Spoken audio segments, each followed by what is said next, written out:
It's time for the Volquest podcast, where we dissect the biggest news items of the week.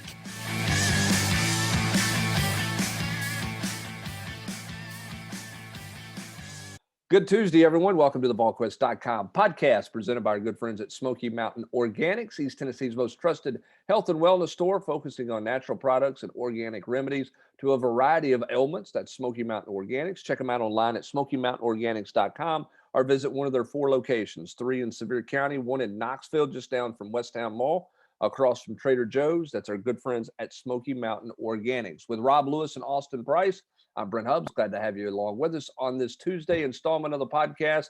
And welcome to Tennessee Athletics. It's like Mr. Toad's Wild Ride, AP.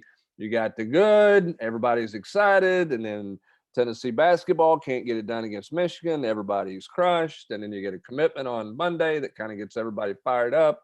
Tony Vitello's bringing in a pitcher to face one hitter against South Carolina because he doesn't like South Carolina because of things they said about him in the recruiting process. So he brings in a pitcher that he beat out South Carolina for. Welcome, my friends, to Tennessee's athletic world. Let's start with the good, first of all, and we'll certainly get into plenty of basketball. Spring practice, by the way, starting this morning. We'll have full coverage of that coming up later today. Let's start with the good. That was Monday. Austin, Tennessee has their quarterback in. Go ahead, do the phonetic spelling for everybody. We got to teach everybody how to say it. Who cares? You just said Mr. Toad's Wild Ride.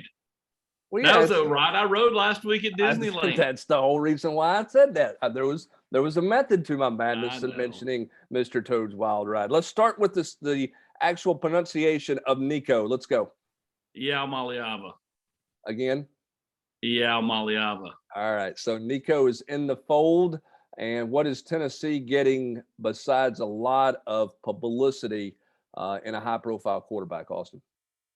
Well, they just get a lot of juice in recruiting. I mean, you're on the ticker on ESPN. You're on, all the major outlets. It's a big deal. But they're getting a level-headed kid. You know, I said this on the Sports Animal on Monday. For some of the old timers out there that don't like his pajama pants and his sunglasses. He means no disrespect by any of that. Like, he's the nicest kid, and he's only topped in his niceness by his brother Madden, who's probably a touch nicer, if that is possible. The good family, big heart. Their mom's battling cancer, and that was the big thing, is her coming out here and seeing it all and just kind of fell in love with the place. I mean, you heard her in the video, like, I'm not a kind of, look at me, but, it was really neat to be a part of that the weekend that that they were here, and to kind of see how much this fan base and everything has kind of wrapped their arms around him and coincidentally, their entire family. Rob, from a perception standpoint, what does this mean for Josh Heupel? Hubbard, you've been doing it longer than I have, but for me, Eric Berry was a big-time recruit, but he wasn't a quarterback. Robert Meacham was a big-time recruit, but again, not a quarterback. I think it's a game changer. Just right out of the gate. Now, that said, we've all seen some highly rated prospects not pan out, but if he does, if he's close to being as good as a lot of people think he is, then it's just, you talk about speeding up a rebuild. It's incredible. Forget the NIL and all that other stuff. This kid had opportunities all over the country. He clearly wanted to be here, and I think it speaks volumes for Josh Heupel and the way that he's been able to change the perception of this program. Good gracious, it's not been that long ago when we were having press conferences, firing a legend as an athletic director with the chancellor talking about unprecedented number of violations, and it seemed like this place was just in a death spiral. And fast forward to now, and it's just incredible. Is it a bigger win perception wise than anything else? Is that the biggest win? Again, 3 years from now, it's a different question. I know, because he may be a Heisman Trophy candidate, or may not be able to play. But from a perception win, it's as big of a win since what? In terms, and I don't just mean recruiting. I just mean perception of the program. How big of a win is it for the perception of the program? I mean, I think it's massive. You're trying to equate it to something in recent time that would equal it. I'm not sure there is one. I mean, you look back. I mean, I don't count, like, Peyton Manning doesn't count to me because recruiting was different back then. But this is the biggest commitment Tennessee's gotten in football since the turn of the new century. So that's kind of where I feel on it. And it's the position more than, because that position's always been important. It's even more so in the last 5 years with the way the game's going. And Eric Berry was, what was he, number 3 in the country, but his dad played here. Khalil McKenzie was a top 5 prospect. His dad played here. This is one where Tennessee just went out and got it, without having that connection, and beat out the people on the recruiting trail that you've got to beat on Saturdays if you're going to be relevant. Well, and again, I've said it before, when Nick Saban's calling people and saying he thinks that Nico is the best quarterback in the class, that speaks volumes about what a lot of college football thinks about this kid. So to me, I know Nick Saban's a defensive back guy and he's a defensive guy. He's still the guy with the most national titles. So, his program knows what quality football looks like and what quality quarterback play looks like the last decade.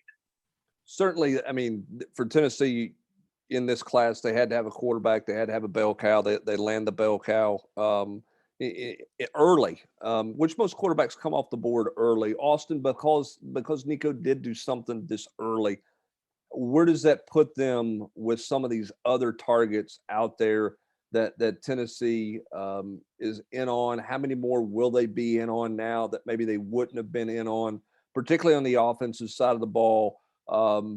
Because we heard him talking about Casper. We know he knows Carnell Tate. I mean, there are some relationship ties there. Where does his commitment put Tennessee in terms of building on this class? Where can he help them? How much can he help them?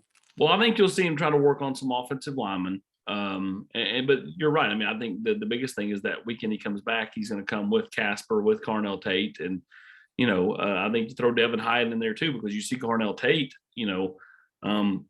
tweeting a picture and he's including Devin Hyatt in the picture. If I'm Tennessee, I want Devin Hyatt in before that weekend.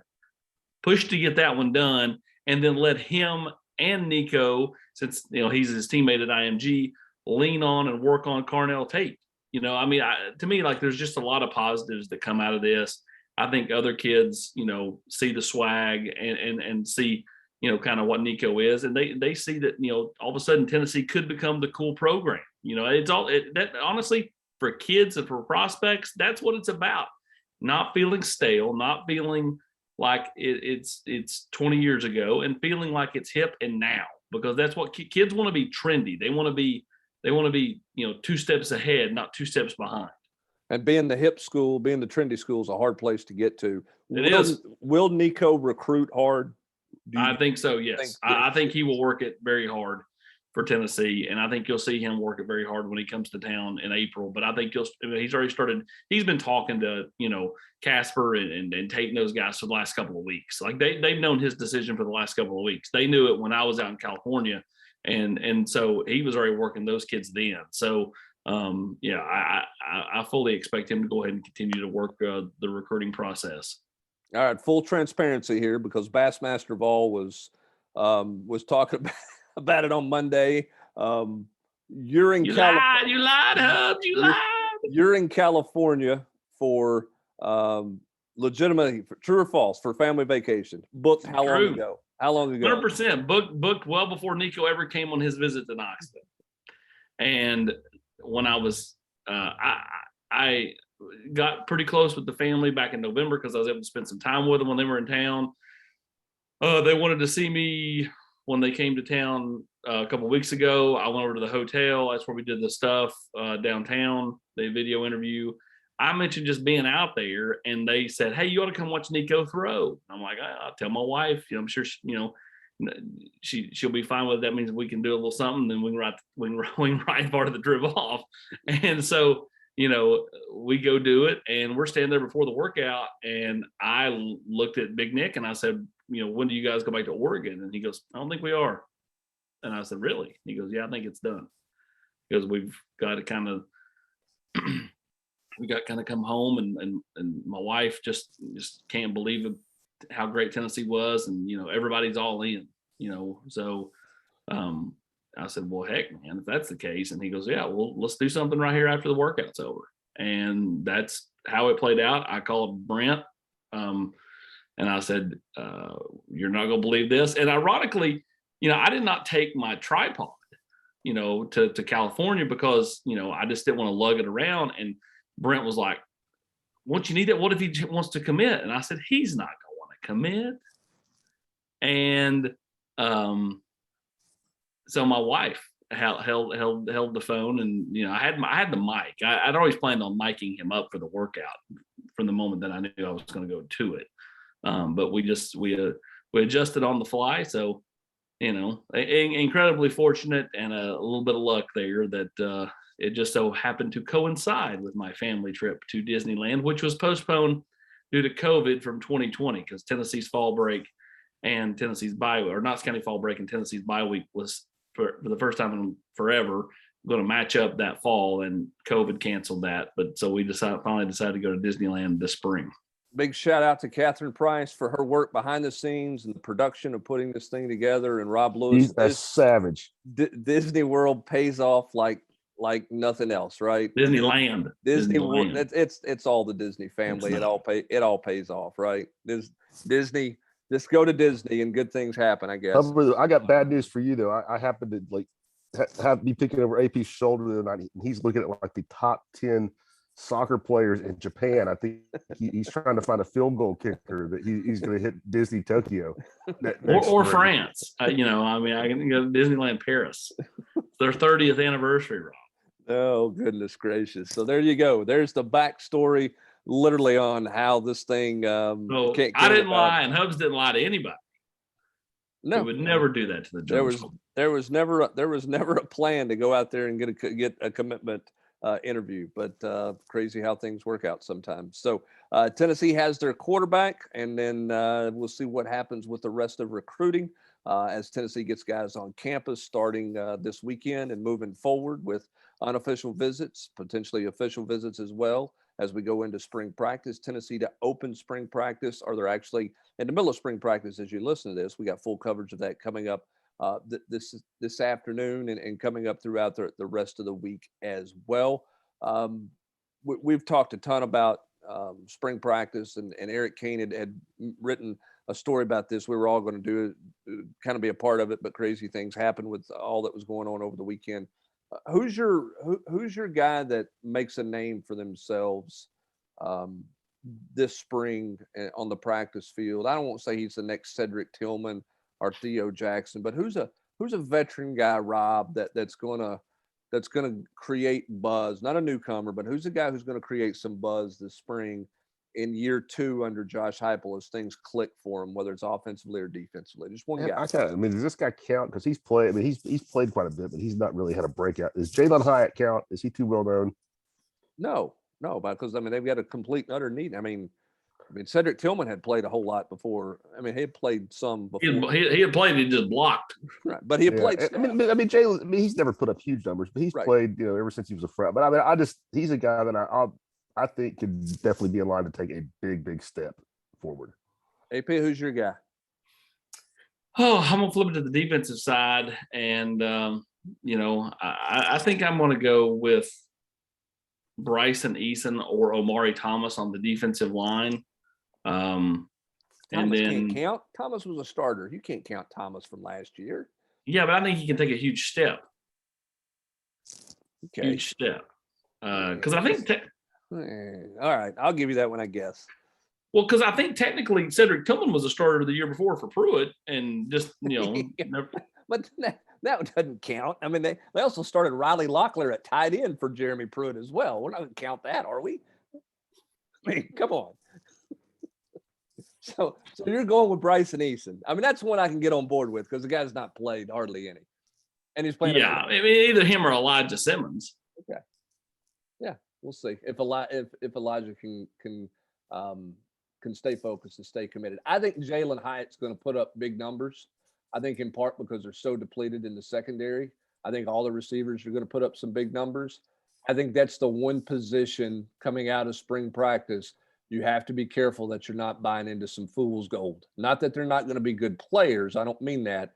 But when you're talking about Rob, being down 3 or 4 defensive backs and those being corners in spring practice, that opens it up for the receivers to have a big heyday all spring long. So I think you got to be a little bit careful about how gaga somebody is over Caleb Webb or Hyatt or anybody else coming out of this spring, simply because of all the injuries on the defensive side of the ball. It's going to make it really hard for Willie Martinez's group when you think about it. I mean, lots of guys are going to be out this spring for Tennessee. So it's going to be like the linebackers were last year. Yeah. Ooh. Yeah. Be tough. I mean, with no turnage, no Kamal Haddon, no Deshaun Rucker, and a limited Warren Burrell. Yep. So you're gonna see a lot of guys playing some corner that probably aren't gonna be playing any corner in the fall. So we'll see. Maybe some guys, somebody emerges from that, steps up. I mean, here's Danico Slaughter is going to have every opportunity. Desmond Williams is certainly going to have every opportunity as well. So plenty of opportunities for them and plenty of coverage of Tennessee football in spring practice, which gets underway or is underway today. And we will have complete coverage of that. Josh Heupel meeting the media, some players meeting the media. And we'll have access to practice and opportunity to view practice Tuesday, Thursday, Saturday this week. Tennessee's pro day is next Tuesday. And then they'll practice 3 more times as well next week. All right, Rob Lewis, let's put a bow tie on the Tennessee basketball season. I know that you had the 3-2-1 on Monday, kind of putting a bow tie to it on the written front. Let's talk this thing out and finish this out. Tennessee's basketball season was, in a phrase, in a word, how do you describe it? I mean, the word on the tip of my tongue is disappointing, but that's not fair. I mean, that's a reflection of how much emphasis is placed on the NCAA tournament. So I mean, they went 27-7, won the SEC tournament title, finished second in the league. Had some great wins, and it's hard for me to take out 4 months where they were, to me, probably one of the top 10 teams in the country, and think that 2 hours against a hot team in Indianapolis means that's all in the trash. But it's like I wrote the 3-2-1. I mean, that's the nature of the sport. I mean, it's unlike kind of anything else. I mean, everything else has playoffs, yeah, but nothing else is as unpredictable as the NCAA tournament, to me. Yeah, it's not even close. I mean, nobody in the country thinks that St. Peter's is a better basketball team than Kentucky. Right. But here we are. But at the same time, that's it's so much emphasis placed on it from the media, from fans, that it's gonna color the way you view the season. And it's like what I wrote. I hate that. This has been one of my favorite teams to cover. I mean, certainly the Grant Admiral cohort was a lot of fun, but just a great bunch of guys, great, easy to get along with. I mean, Josiah James, not been a better kid come through the program than him. Santiago Vescovi, how many kids have come from Uruguay completely unknown and turned themselves into a first team all SEC player. Kennedy Chandler, adds just a precocious talent to the mix that might be the best player a lot of us have seen in a Tennessee uniform. So, I mean, I think you have to do it kind of through a prism where you filter out what happened in Indianapolis and how much fun, the last 6 weeks of the season were, when they were, a team that started 2-3 in SEC play, just really found its groove. And I mean, I think if I was a fan, and I know a lot of fans, and I mean, that was a great ride for people from, say the end of January through Tampa. And the way it ended, I mean, you can't make excuses for it. I mean, Tennessee was a favorite over an 11 seed. That's a disappointment, but man, I still have a hard time calling it a bad year. Honestly, I think it's a great year. I mean, you did something you've not done since '79, and Tennessee fans have been clamoring to try to win that tournament for years. They've had a few opportunities the last 10 or 12 years, and they've failed in the championship game multiple times. The wins they had at home. I mean, I get it. I mean, everybody would love for Tennessee to finally make a Final Four. But, if you'd said, hey, they're not going to win the SEC, but they're going to make the Sweet 16 or Elite 8, I would take the SEC tournament title. If you're not going to make the Final Four, I take the tournament title. That's my opinion, because I think that's doing something that other teams haven't done in recent time. I think the most truest thing that Rick Barnes said, and not that he was not truthful in other things, but maybe the most honest thing that was said, Rob, was that whether you lose on Monday night of the last game of the year, or you lose on Thursday in the first game of the year, it's painful all the way around. So in that vein, I mean, there's a lot of truth in what Austin says. I mean, if Tennessee would have beaten Michigan, got to the Sweet 16, lost to Villanova on Thursday, but you don't have the SEC tournament championship, how does that change the outlook of your season? Yeah, I agree. I mean, I think that's a good point about AP. And again, they're just the tournament's such a huge deal, and it's also such a crapshoot. I mean, it is every year, and it has been this year. I mean, look at the year Conzo they made the Sweet 16. Duke gets upset by Mercer. The Vols have a relatively easy path to Indianapolis, considering all things, even though they had to go to the first four down to was it Raleigh? I think it was Raleigh. Yes. I mean, point is, there's a lot to be. I mean, there's a lot to take away from the season. This team was incredibly easy to root for. Kennedy Chandler, to me, the emotion that he showed at the end of the game just makes you, root harder for that kid down the road, just because it showed it meant something. I mean, he lost a second round game and cried like, he had lost in the finals. I mean, it just showed a lot of that, how much he's enjoyed it, how much it's meant to him, because it obviously meant something to him. Cry for no reason. Yeah, and I think the other thing too about this team that made them enjoyable and memorable, Rob, is this is a team that got better. They didn't play their best basketball in late December, 1st of January, and kind of lose it. Losing Auburn as an example, and this is not a Bruce Pearl, whatever compared, or Rip or anything there, but I mean, that was a team, they were number one in the country. They were playing really good basketball, and they just kind of lost their way at the end of the year. This was a Tennessee team that built throughout the year. I would go back to the year Tennessee upset Gonzaga in Arizona. They played their best basketball middle of the season compared to the end of the season. There's something that's a little more enjoyable about a team that gets better all the way through and is playing its best. Now, they didn't have their best day against Michigan, obviously, but the 3 weeks prior to that, and even 48 hours prior to that, Rob, they were playing their best basketball of the year, which I think is something that's enjoyable. That's one of the things I think made it enjoyable, and I think that's also, ironically, one of the things that makes that loss so tough is because they were building. And if you go back and look in 18 when they lost to Loyola Chicago, another 3-11 game, they had Alabama had blown their doors off about 3 weeks before that by 28 points. They had lost at Georgia. And then they played well in the SEC final against Kentucky, but they lost that game. So, I mean, they had 3 losses, in the last 2 or 3 weeks of the season. Even, the Grant Admiral team was so good. They lost that. They had 2 SEC losses in the last 2 weeks of the regular season, at LSU in a tough overtime game, and then at Auburn in one that wasn't so close. And then Auburn boat raced them in Nashville, in the championship. So, I mean, those were 2. This one felt so much different because of all the momentum they were taking into the tournament.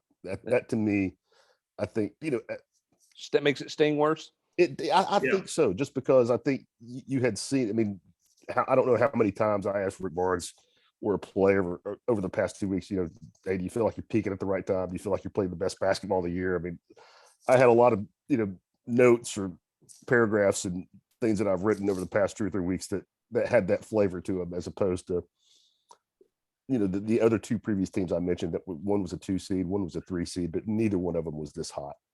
Well, it's just such a fine line. I mean, Josiah Jordan-James made everything he looked at against Longwood, and then really even the first 4 or 5 minutes of the Michigan game, and then all of a sudden couldn't knock down wide open shots. Vescovy had his worst game in quite a while in that game. It just, it's a fine line between getting to the Elite Eight or Sweet 16 or even the Final Four and getting bounced in the first weekend. And I think that line, Rob, is finer than it's ever been. And I don't know if that's transfer portal, if that's, the seeding issues or questions about where somebody should be seated or not seated.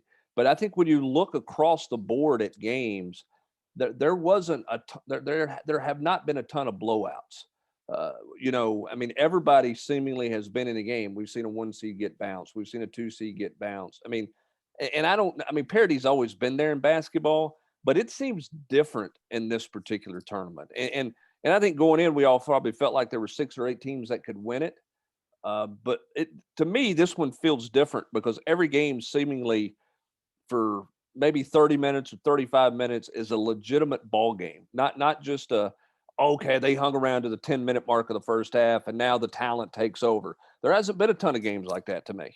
No, I agree, and I don't know if this is the reason, but some spitballing things, and I think there's more good players than ever. I think the international scene is a big part of that. I mean, look at Tennessee. Yeah, or I mean, you're hard pressed to find anybody that doesn't have a couple of European guys or South American guys or guys from somewhere in Africa, and that that's not exactly brand new in college basketball by any means, but I think it's more widespread by far. I think you got more people looking for overseas kids. You got more kids who came from overseas who are now have gone back home and have contacts, with coaches, with programs. They know how to get players over here. And I mean, the 3-point shot has been around for a long time. But I think the reliance and the emphasis on it are greater than ever. And it's such a huge equalizer. So what you're telling me, Rob, is Kevin Bacon was ahead of his time in the era up there. 2 decades ahead of his time. 2 decades. You're right. It's an interesting point on the 3-point shot, Rob, because how many teams do you see now in a fast break situation? Instead of taking a 2-on-1 at the rim, the 2-on-1 becomes the guard flares to the baseline for a 3-point shot, as opposed to a traditional 2-on-1 fast break like we've seen years ago. I mean, so many teams are comfortable with, in the fast break situation, sprint to the 3-point line, don't necessarily sprint to the rim for a dunk. Yeah, I mean, it gets coached now. I mean, it's a part. I mean, I just see Tennessee practice, but I'm sure if you go to any college practice, I mean, you'll see one of the things they do before they actually start going 5-on-5 and game planning. They'll have some kind of drill where it's all about somebody pulling down a rebound, catching an outlet, shooters flaring to the corners, and guys getting up threes. Yeah, it's changed. It's changed a lot. So is the transfer portal. There are a lot of teams that have been just kind of thrown together. They were all playing somewhere different last year. Miami's an example of that, who's still playing. Texas Tech's an example of that. It says something about, what does that say about the sport? What does that say about the notion that, like, Virginia was going to cycle up with a bunch of veterans and that was kind of their play? Those days are kind of over. I mean, most people say, well, you got to have chemistry. It takes a couple of years to get together. I mean, those teams just were thrown together over the summer and they're both playing in the Sweet 16. Says a lot about the kids' willingness just to do whatever it takes to win, doesn't it? Yeah, I think so. And I also think it takes a special kind of coach to take that many new faces and disparate personalities, or maybe disparate personalities, and blend them into a team. And I think you got to be careful too about the guys that you take. We talk about it in football and basketball all the time. Why are they leaving? I mean, are you taking on somebody else's problem, or is this kid really, looking for a better situation for himself? All right, last question. Tennessee basketball, what's next for them? What's Rick Barnes looking at when he does an evaluation of this roster? What's not specifically going to happen with all the roster here? How many guys do you think will look at opportunities, go through the process? Where's Tennessee from a transfer standpoint? What do you think the next couple of steps are for the Tennessee basketball? This could change in 2 weeks, but right now, I don't have anybody that I am hearing buzz on that's leaving. And I've said this before, like last year, I would have bet you a lot of money that Drew Pember was gone, Devontae Gaines was gone, Corey Walker was gone, and EJ Anasicki wasn't coming back for a super senior year. That buzz was out there for a long time on all those guys, and I'm just not hearing that on anybody right now. Again, that could 100% change, and it would be no surprise because it happens all the time. So other than Fulkerson gone, and I don't think Kennedy's coming back. Maybe he gets some harsh feedback from from somebody in NBA front offices that, like, hey kid, you're not ready. Gun to my head here, a few days after Tennessee season's over, I think he's gone. Maybe he changes his mind, because you can do that these days. I agree with Rob, but I think if it's not just exactly what he wants, I don't think that kid will hesitate. To come back. I really think he likes it here, and I think there would be some type of NIL package for him here. I just don't feel like that this kid's just going to go. If they say, "Hey, you're this," he's not just gone. Don't you get that same feeling, Rob? Yeah, I mean, if he hears that he's like number 48, like Sharif Cooper was last year, then I don't think he would go. But I don't think he's hearing that, or I don't think people around him are hearing that. And again, that could all change. But again, gun to my head here on March 22nd, I think he's done. But we'll see. Rob, from an NBA standpoint, you go through the process and you get feedback. Do they slot you lottery pick, first round pick, second round pick, undrafted?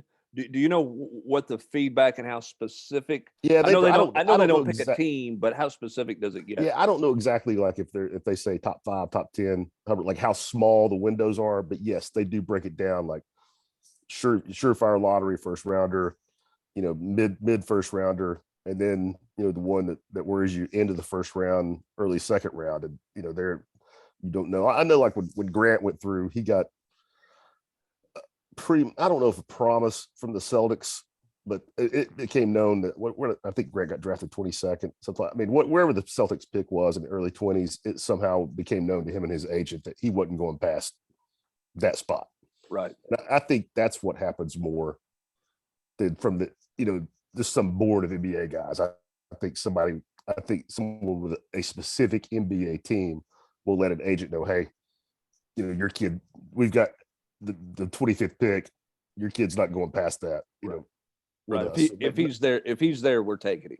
If he doesn't get drafted ahead. And the last thing, I mean, I think Josiah, I kind of think that he'll go through the process. I had a hard time, and I love the kid, one of my favorite balls ever. I have a hard time seeing him getting the kind of feedback that would encourage him to not come back for a senior year. Yeah. I mean, he had a great run, great season. I mean, battled the injury, but I'm with you. I'm not sure anybody's just going to be gaga over. And recruiting, I'd be remiss we don't mention. I put it on the board. 5-star Julian Phillips that decommitted from LSU.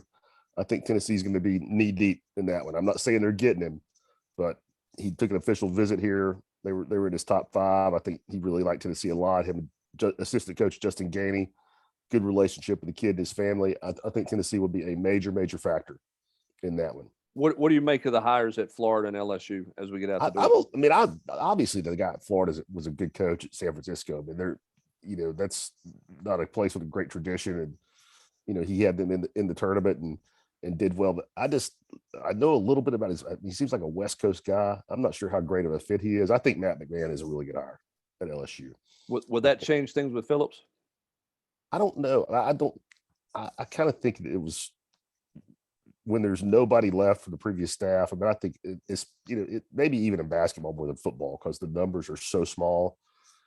Talking about 3 assistant coaches, a couple support staff guys, and 13 players on the team, as opposed to, when you're talking about the football organization, there's probably 200 people involved. Wouldn't you agree? Yeah. I mean, when you factor in all players, the players, assistants, quality control, trainers, everything. Basketball is such a much smaller family that I'd be surprised if he ends up back there. I would never say never. I'm sure that's going to be one of Matt McMahon's first calls. But I think that one sounds like it's opening up.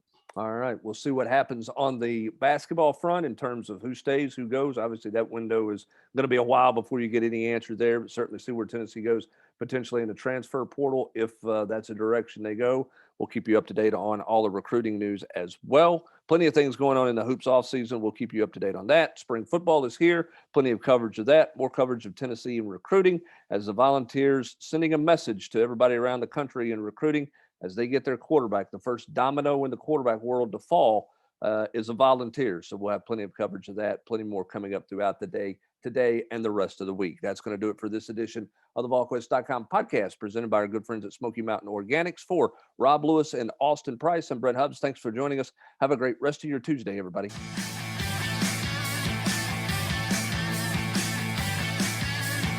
You've been listening to the Volquest podcast every week here on Volquest.